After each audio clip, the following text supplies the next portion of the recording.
Hello, and welcome to this month's Simon Says Expert Series. My name is Chet Linson, and I'm the manager of the Complete Life program and the Cancer Resource Center here at Simon Cancer Center. Today, we are excited to talk to you about the Complete Life program, which is the supportive therapy program here at Simon Cancer Center and University Hospital. Joining me today are three of our therapists here in Complete Life. The first is Michelle Bailey. She's a massage therapist. Adam Perry, our music therapist, and Megan Wiggins, one of our art therapists. So starting with our slides today, today's presentation is Complete Life, How Supportive Therapies Can Benefit Our Patients. So to give a rundown of the Complete Life program, the Complete Life program is our supportive therapy program that addresses body, mind, and spirit of each person during their medical journey. The goal of Complete Life is to improve mental and physical health outcomes for admitted patients here at Simon Cancer Center and University Hospital through supportive therapy interventions as part of the larger medical team. The Complete Life program is housed here in the Cancer Resource Center, which is located, for those of you who don't know, is located here in Suite 1305 on the first floor of Simon Cancer Center, which is right next to the entry doors on Michigan Avenue. We are open from Monday through Friday from 8:30 to 4:30 p.m. In addition to housing the Complete Life program, the Cancer Resource Center also provides accurate literature on various forms of cancer, including resources and treatment. We also offer internal assistance. We offer wig vouchers for those who are trying to obtain a wig to help them pay for that. We offer our first Monday cancer support groups. So we have 8 cancer support groups here at Simon Cancer Center, which we'll be talking about a little bit later. We also have a lending library. So in addition to all those accurate literature, we also have a library of various books from nutrition, spiritual care, anything that might pertain to someone's cancer journey. We also offer a connection to our referral partners, which I'll mention on the next slide, but we have a few of those. And most importantly, and this is something that we really take a lot of pride in here at the Cancer Resource Center, is we offer a space for people to get out of the waiting room, to get out of kind of being in a hospital area and just be able to read, reflect, and get some rest. So unfortunately, due to the limitations of cameras today, we were not able to broadcast live from our location. So we included a picture. This is our resource center. We're very proud of it. You're welcome to visit us anytime. This is half of our resource center, at least.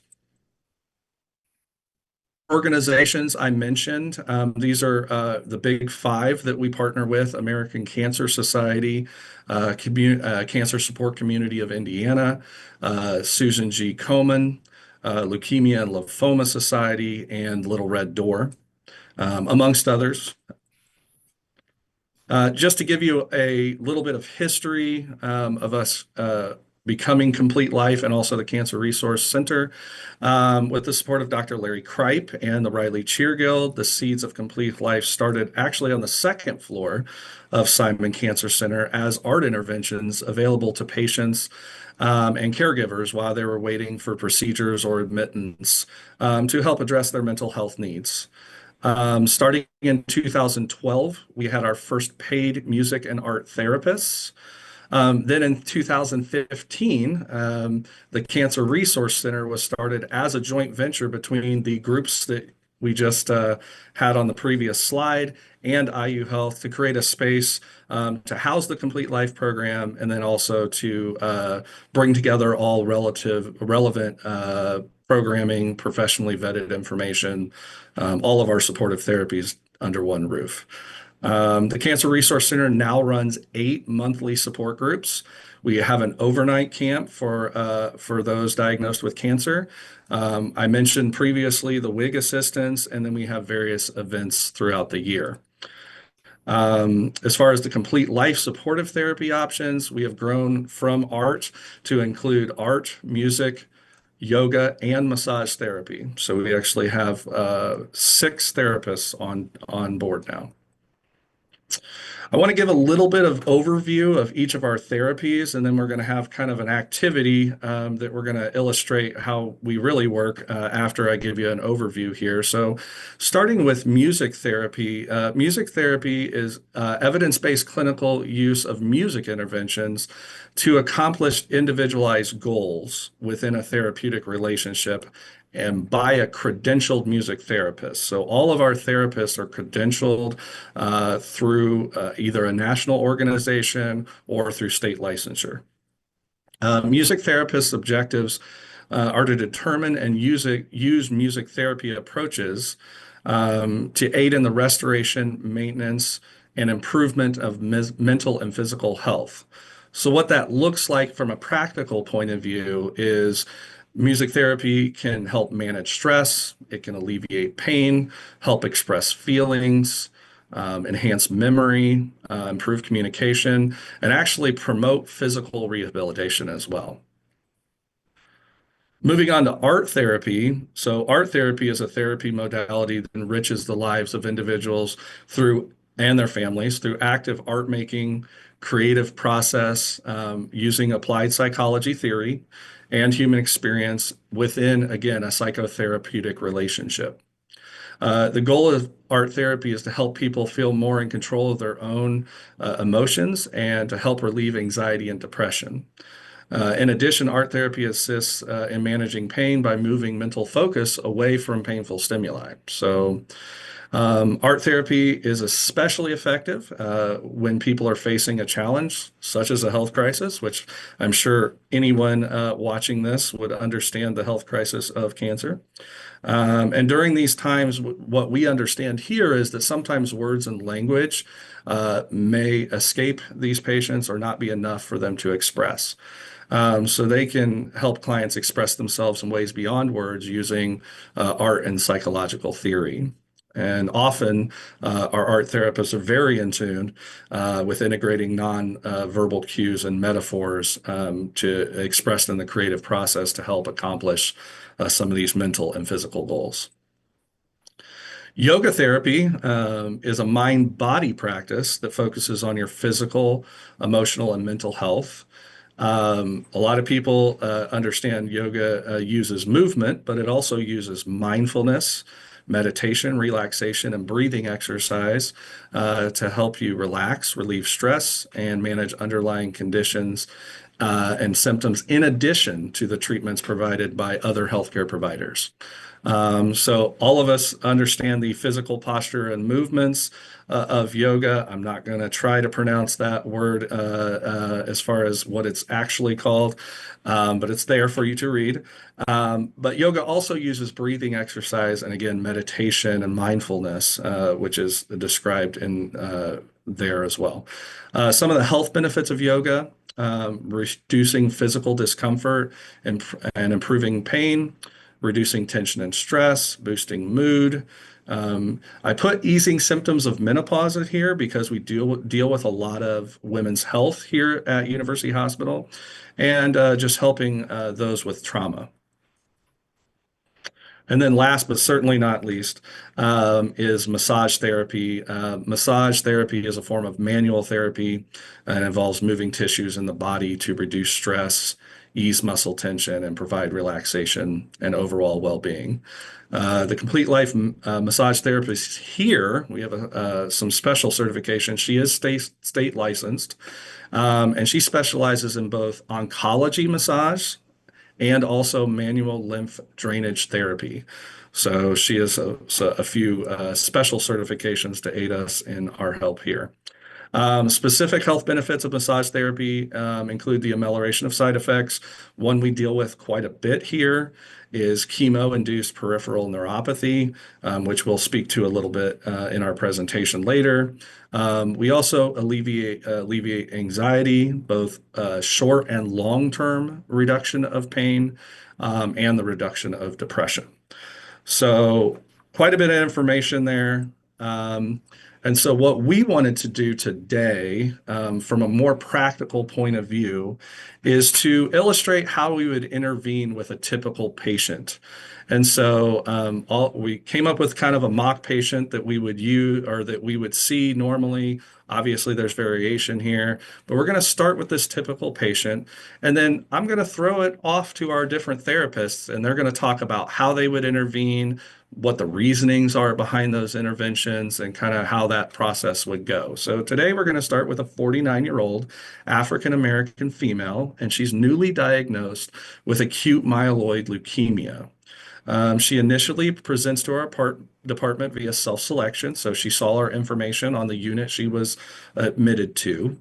And she says that she's struggling with anxiety due to her diagnosis. And of course, she doesn't want all of our therapy. She wants to try yoga first, because she thinks that'll help with that. And of course, she has a history of type 2 diabetes because that's a pretty common occurrence as well. So today, Michelle Bailey, our massage therapist, is also helping educate us on yoga therapy as well. So Michelle, you've got this referral. I'm gonna give it off to you, and you tell us what you would do for this patient. Perfect. Thanks, Chet. So, first of all, I am not the expert on yoga. I'm the expert on massage, but our yoga therapist, Katerina, is not available to be with us. So, I am going to speak on her behalf. Chet has provided us with the clinical definition of yoga therapy, and what I want to bring to you is the patient's experience and what Katerina would do as she moves through this session with this patient. I'd first like to share with you that all the CompleteLife therapists thoroughly prepare for interactions with our patients by reviewing the patient's charts, collaborating with team members, and any other staff that the patient has interaction with, so that we are available, or so that we have the most up-to-date information on the patient's current status. So when Katerina would go to meet with this patient, she would explain yoga therapy and its differences and its benefits. She would let the patient know that no, indeed, she does not have to get down on a mat and move her body through poses, that for this setting, the mode of yoga that she would focus on might be breath work, it might be meditation. And the goals and the benefits of the yoga exercise for this patient is going to hopefully lead to promoting mental and emotional relaxation, physical relaxation, and overall comfort of the patient. So Katerina will guide the patient through all of that information. She will also give the patient a choice. A lot of times patients lose their autonomy, and they kind of feel like they aren't in control of what's happening to them. So she will let this patient decide whether or not she's going to participate in yoga. And of course, this patient has expressed interest, so she says yes. The conversation then kind of shifts to more about the patient and the insights that are revealed through this conversation are that the anxiety that her diagnosis created, and its worrisome effects, are how, this woman has two young daughters at home and a husband who's the main provider. He's a firefighter, so he's gone for long hours. And she just doesn't have any clue how she's going to manage being in this hospital this long, and being away from her family, and what's going to happen. So as this conversation has evolved, Katerina finally asks her this last really a much deeper question, and that's, how is your body feeling right now? And the response the patient gives allows Katerina to use a decision tree process to do the next steps for this treatment approach. So the answer that was given to Katerina was, my body feels pretty good, but I am really feeling anxious. I feel fearful. I have stress. And so Katerina, with that answer, is going to, move down the decision tree, and she decides to use guided meditation, and maybe some breath work to promote a shift in the patient that will hopefully allow her to move away from this state of fight or flight, and which our brains, when we're challenged with a situation that we're not normally in, can easily drop into that fight or flight mode. And the goal again is to bring this patient from fight or flight into a rest and digest mode.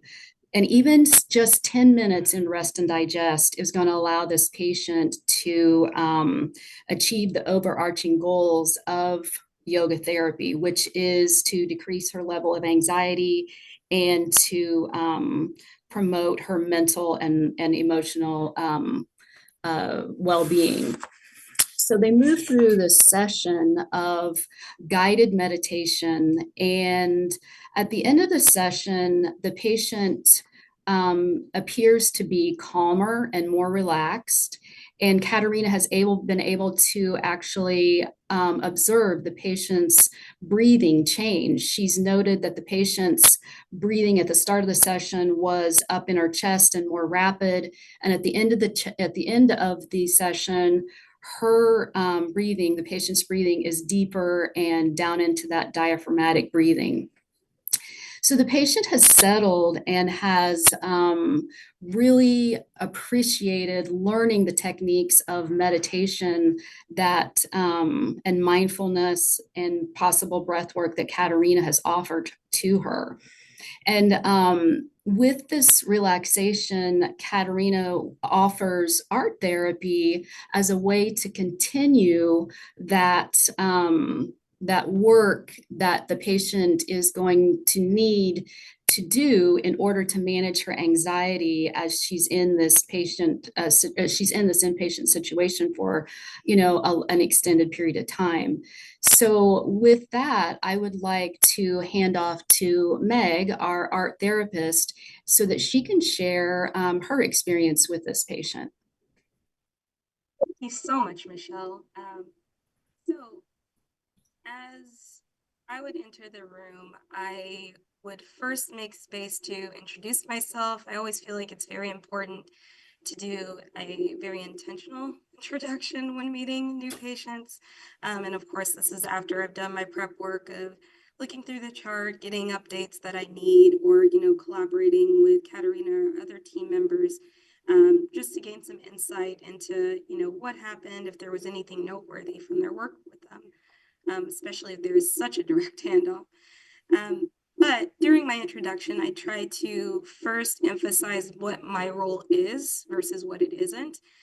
I try to emphasize that my role is not art teacher, it's art therapist, that my work is heavily emphasized on the therapeutic aspects of making art, not necessarily grading you or building a skill, which I know is a very common misconception.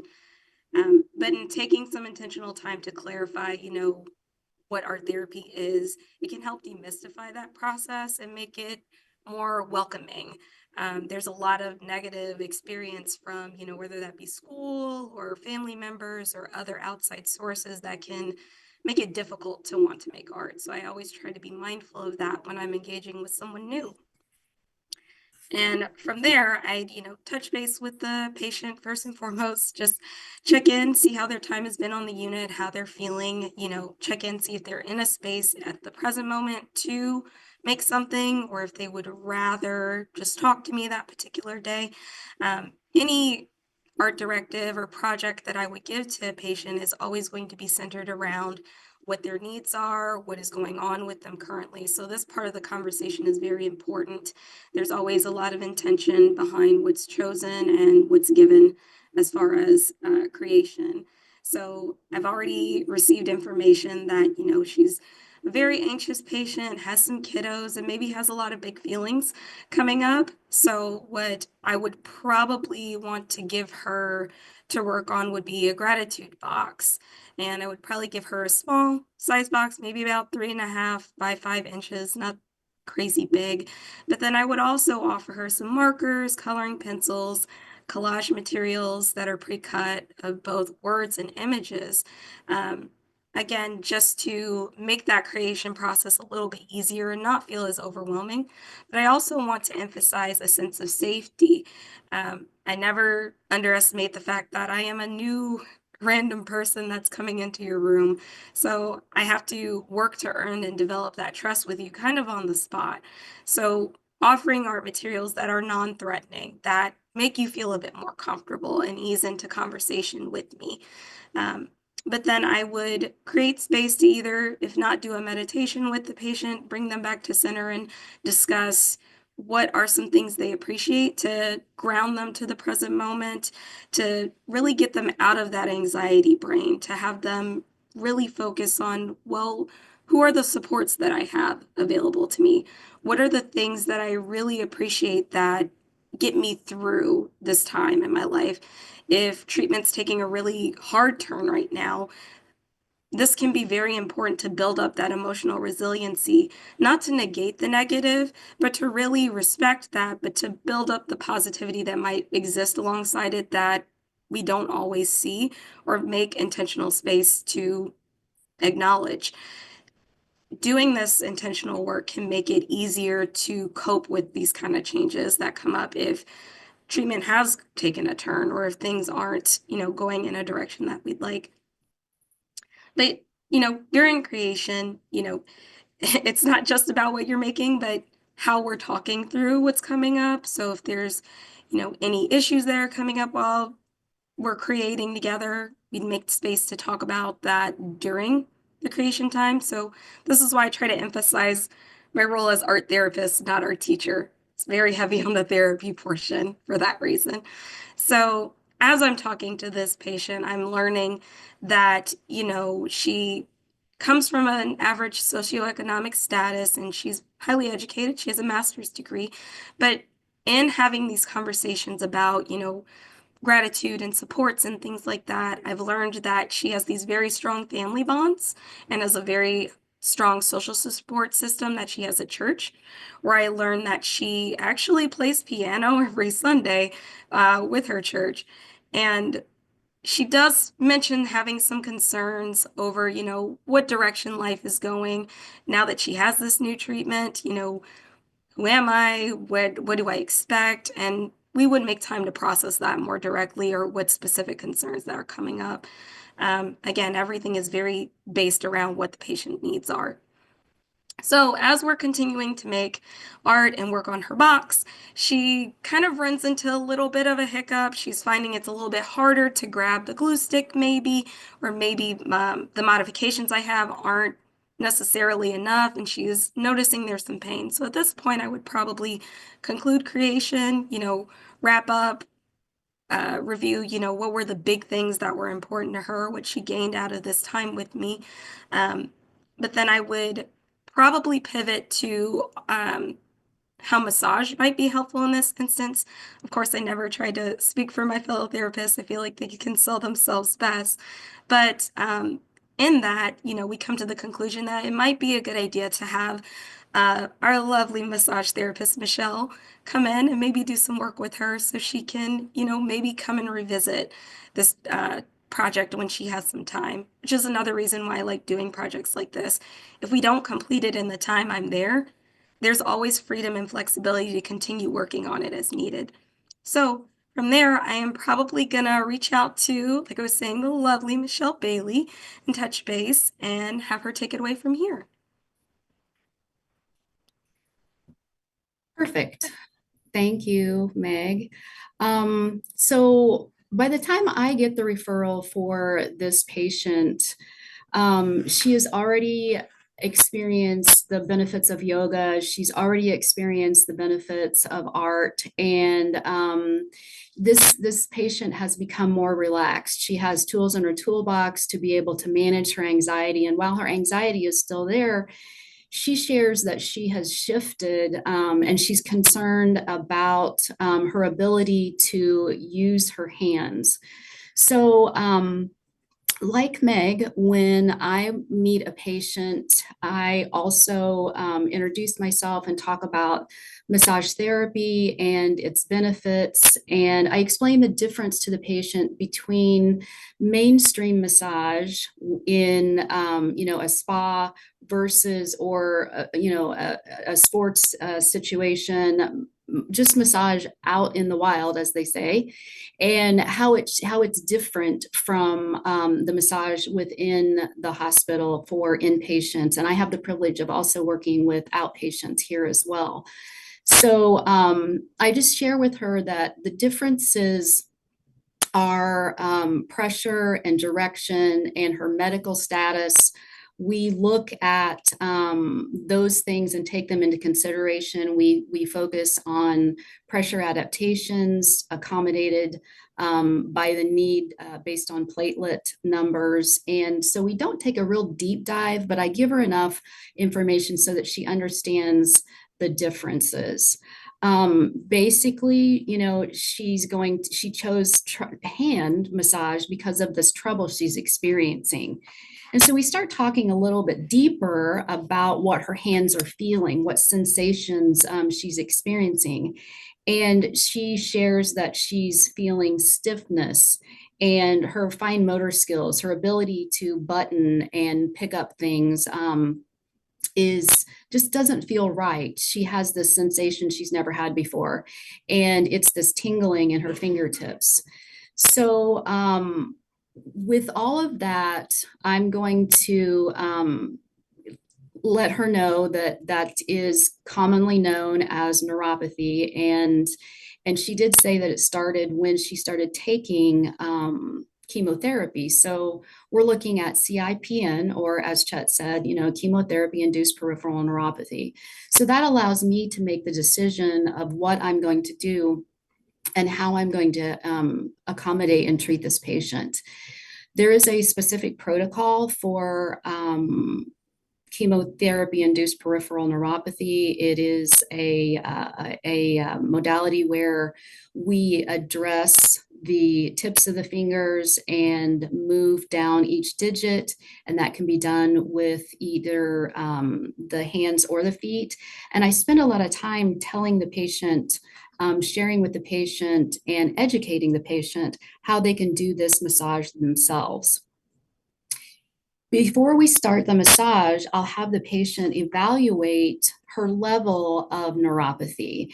And we use this pressure scale, and it's a pain scale actually, but it gives not only the numbers, but it gives the descriptor that correlates with the number. And she chose number 5, which says it interrupts some of her daily activities. And so I provide the massage for her, I educate her, we go through that. And I tell her about pressure and direction in the massage so that we can accommodate keeping her lymphatic system safe, and using the pressure scale from Tracy Walton developed. I don't know if you can, there we go. So you can see that there's pressure levels 1, 2, 3, 4, and 5. And in oncology massage, we stay within levels 1 through 3 to keep the patient safe and not create any tissue damage. So after the massage, she re-examines. She decides that she's going to wants to look at the pressure or at the scale again and reassess. And she drops her number down to 1. She no longer feels the tingling, and she can reach out and pick things up. And so she's very encouraged. And not only did she receive the massage, which helped alleviate her discomfort, she also knows how to do the massage for herself, and she can go through this protocol anytime that she wants to support her focus, which is to get back to being able to do her daily living activities and to play her piano. So she's very excited about that, and she requests to see our music therapist. So, Adam, I'm going to let you talk about what you did as an intervention with this patient. Sure. Thanks, Michelle, for that. So music therapy can look like a lot of different things in different settings. Every music therapist has their own kind of sort of speciality. Not only just kind of well, every music therapy has their own primary instrument. For me, it's piano. But I play a lot of guitar as well and sing as well. Not only that, just kind of what their general style is. And there's certain kinds of trajectories that we can go in depending on what setting we work at. Music therapists, we're trained as therapists as well as musicians. And in some settings, you can go more on the spectrum of therapy-heavy music therapy. And in some settings, you can go more on the trajectory of more music-based music therapy. There's phrases called music in therapy or music as therapy. And my approach is kind of more of the latter. I'm very big on items like improvisation, spontaneous music making. It's just such a fascinating phenomenon. And so in the medical setting, in the general medical setting here, we do have some limitations as far as how long patients are here. We can't just kind of do these sort of trauma dive sort of things where we can really get into the nitty-gritty of what's going on with patients and psychology wise, because we never really know when patients are going to discharge. We have ideas, but we're never ultimately sure, because we don't want to, as they say, like crack the egg open and then start building it back together. If we don't know when patients are gonna actually get out of here and leave, because then you leave certain things that are unresolved. So we are a little bit more on some kind of ways surface level in the music therapy we do here. Not to say that it's not impactful, but there's just certain kind of things we want to look at. So when I go see this patient, I get the referral by talking with my team. And so when I meet a patient for the first time, there's a few things that I really want to communicate to. I want to communicate that we are a very, I want them to know that we're a very safe kind of staff member here. We're a little bit different in that we really aim to be some of the most, as well as my other CompleteLife colleagues, we really try and aim to be, the more safe and less threatening kind of staff members that come in. We want to be the most relaxing and just sort of, not something they have to stress over about. So when I meet with patients, I emphasize a couple of things in my initial consult. I talk about, one thing that's unique to us is we can have sessions where we do nothing but music making and basically no talking at all. Or other times, like I've had some patients are a little resistant to the idea of making music. And to start off, we just wind up just chatting most of the time. And we start on that route until they sort of become a little bit more comfortable with us. They can let their guard down a bit. And then they was like, oh, you know what? Maybe I will try and engage in music in some way. But most of the times it's usually a mix of both music making and then just some kind of casual conversations and kind of processing through things like that. So with this patient, they talk a little bit about, or I've heard a little bit about how they are a church musician and they've have this piano experience. But a lot of times I'll have patients who's like, you know what, I have like, this is my background, but I kind of want to like get away from that and do something a little bit different. Because they just been around that a lot of times. They might not want to lean into that. That's just part of their daily life. So one thing that very important in my work as well is using interventions that are very accessible. Very accessible, so patients don't have to have any sort of background actually to do it. So basically, I want to use instruments, materials, apps on digital devices and programs that patients don't really have to have any background in. They can just kind of jump right into it. So one common intervention I do is I use an iPad. I use an app that a lot of you might be familiar with called GarageBand. There's a specific piece, part of that I use called Smart Instruments. I can show you just a little bit on here. So this is just kind of a little simple matrix on here. And it's a way for patients to digitally make music and engage in making music without really having to think about what goes on underneath it. Lets patients engage and have this sort of successful experience without actually knowing what goes on underneath it. So I would hand this to the patient, and all they really have to do is just tap a few buttons here, just swipe their fingers, and then all of a sudden it generates some nice music making, some chords are playing. I'll jump in with my actual acoustic guitar and just kind of add to the layers that they're creating, and and then all of a sudden, without having to barely think about it at all, they're creating music and they're making a really nice aesthetic sort of product that they're often kind of surprised by how good it sounds because they were barely having to think too much about it. She starts talking about how impactful that is and how easy that was, and she starts talking about her church music background. Amazing Grace is a surefire, very common hymn that always a hit. So what I do is I just take a quick couple seconds. I just rearrange some of the settings I have on there, and all of a sudden, the chords to Amazing Grace are put out on there, and she can just go left to right and tap some of those buttons, and then it starts to generate the foundation of that song. And then we can engage in all these different ways, either both of us singing, just one of us singing, or me playing just instrumentally the melody to that.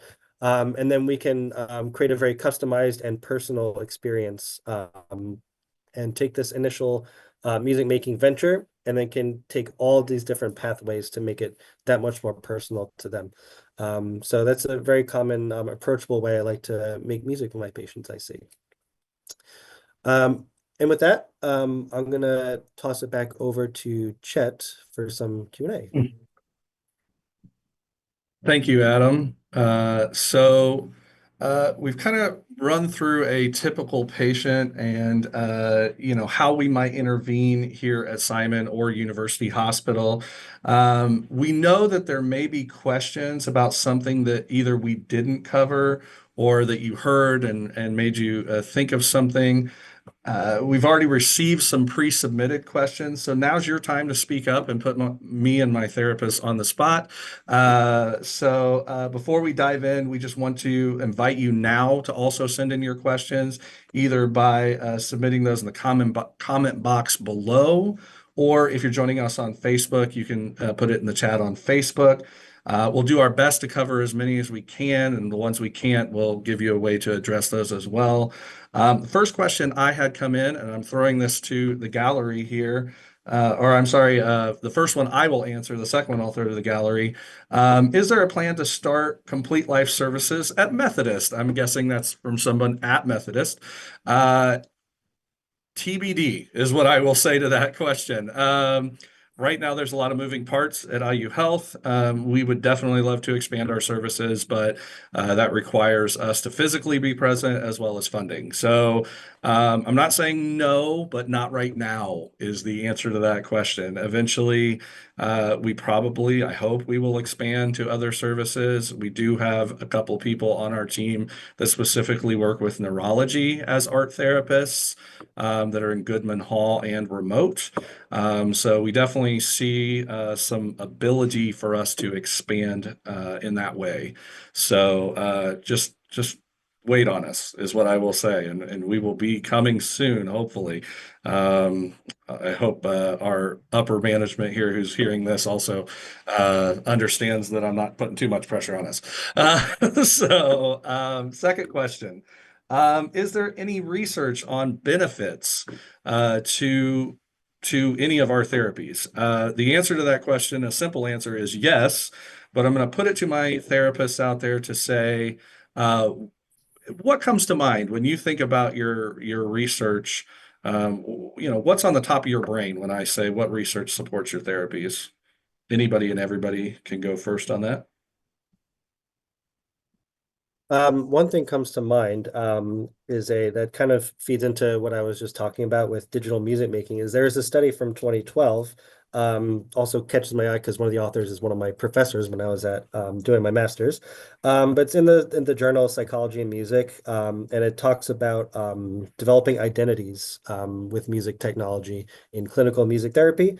And one of the kind of in the research that they did, one of the main themes that came out of it was how engaging in this manner offers a sense of empowerment, independence, and achievement in going in that direction. So it really fosters a sense of like this personal agency that helps just kind of overcome. And a common goal we have is kind of adjusting to this new reality of illness that our oncology patients in particular go through here. So that's one that's very relevant to the work we do here, the work I do here as well. And Thank you, Adam. oh, sorry, Adam. So for yoga therapy, Katerina didn't cite a lot of specific information. She was a little bit general in the fact that yoga therapy has been exploring research since 2002, and a quick PubMed search shows that there's over 124 options of research articles to look up and connect with yoga therapy. So, and then in regards to massage therapy, we have been there's a research study that was back in 1994. That was one of the first research projects that the Massage Therapy Foundation put on, and it was in regards to cancer pain and anxiety.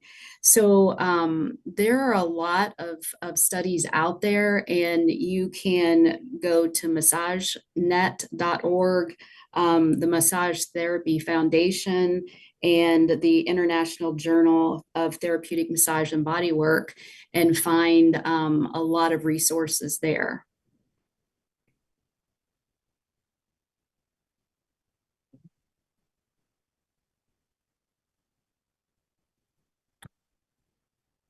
Megan, we're not hearing you. Can you hear me now? Yes, there we go. The joke's on me. I'm just not speaking loud enough. So as far as research is concerned for art therapy, I believe it was around 2018, 2020, there was a study that showed that art making at a base lowers our stress hormone cortisol, our best friend, will automatically go down just in making art in general. So if you need any incentive, there you go. But when we add more intentionality to it, so again, the space of art therapy, being more mindful about what we're doing with the art, there is generally an increase or decrease, in anxiety, along with improvement in self-awareness and self-esteem in those areas. And I did find a specific study from 2022 that showed during active chemo treatments, there were small groups that engaged in art therapy after their chemotherapy treatments. And I believe 96% of the participants found that finding meaning in what they were making was really, really helpful to their overall feelings about their cancer journey. So I personally feel, and I know it's not quite research, but in what I've observed, art therapy does a lot to offer that sense of autonomy and control back to most cancer survivors and patients. So those are my research studies I have for you. All right, team, I appreciate that. We're going to have some more references at the end of this presentation as well. We've done quite a bit of research finding in this department, but I want to rattle off a couple more quick questions here. How do patients know about selecting CompleteLife services?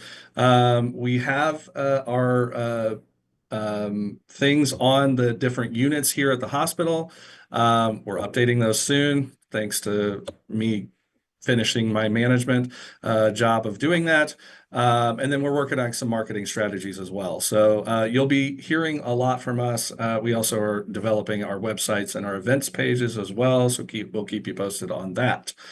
As far as does insurance pay for this? Well, the answer to that is no, because it's all free. So everything we do is complimentary here at CompleteLife, so you don't have to worry about referring your patients. We are more than happy to come up, and they are never going to get charged for our services. So we talked about the benefits of yoga and music therapy. How do patients access? That is a perfect question to finish with here, because I'm going to go to the next slide about how we access what we're doing. So, how to contact Complete Life? It was like the person who wrote that question read my mind. Um, Anybody who is an inpatient here at Complete Life, I'm sorry, Simon Cancer Center and University Hospital, can request it through any of the team members on our floors. The team members can refer to us using Cerner. Um, this is only for inpatients, again, at Simon and University. One exception to that is massage therapy does see inpatients as well as outpatient infusion patients at the Simon Cancer Center. Now, one thing I do want to emphasize is I know sometimes we have some people who are watching these Simon Says events, and they are in no way located anywhere close to our hospitals or at IU Health. So the first thing I would always suggest to you in that circumstance is we are not the only supportive oncology program in the world. There are others across our country, so we would really ask that you reach out to your local providers and local hospitals to see what they have in your neck of the woods. Now, if that doesn't work, we also have, if you're not a patient or provider at Simon Cancer Center, email us. Our email is completelife@iuhealth.org.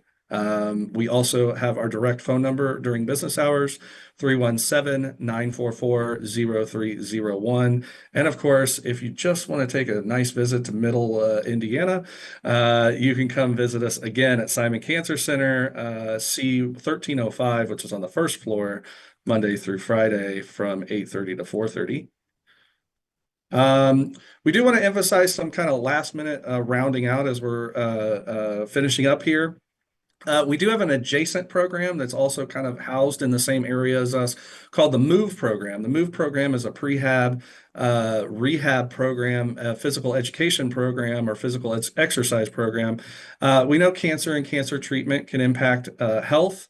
And so maintaining and improving health through fitness before, during, and after treatment is crucial. And so the MOVE program, again, free of charge, offers physical therapy assessments, one-on-one cancer-related rehab sessions, fitness assessments, group fitness, and goal-setting sessions.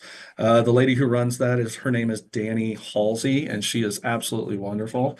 And we can't say enough about her.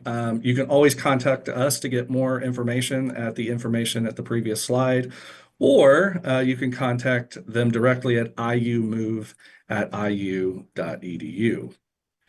Couple upcoming events we want to announce here in our department.